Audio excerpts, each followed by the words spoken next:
In this video we are looking at the Bears Power Oscillator. That's the little oscillator here below the candle chart.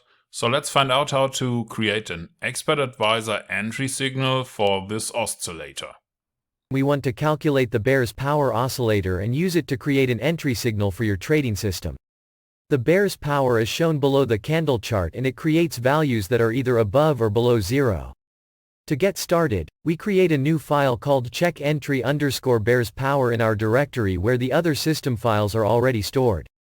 The new file will use a function called CheckEntry and we create a variable called signal that will be used to return our calculated signal at the end of the function. And, of course, we also need an array to hold price data for a few candles.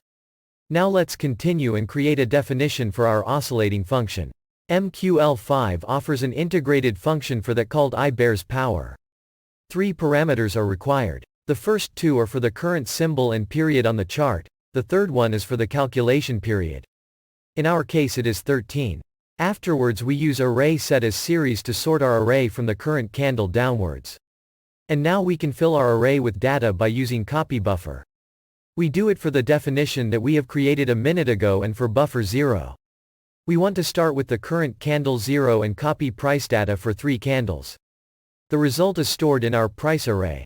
And that makes it possible to now get the value for the current candle by looking into that price array and especially at the value for candle 0.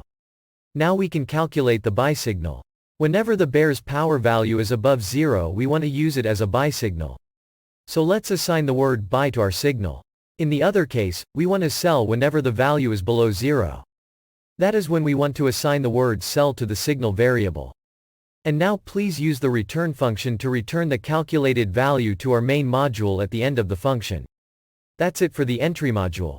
Please save it now. And afterwards you need to open the main file and look for the part where the entry signal now needs to be included. You can do that by using the include statement followed by the file name for our entry signal. Please outcomment any other entry signal by adding 2 slashes.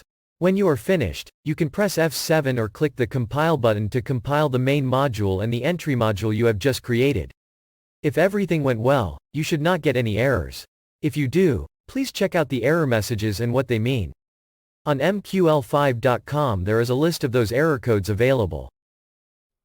Okay, by now you should have a working version for the Bears Power Oscillator. I would like to say thank you for watching this video and I will see you in the next one.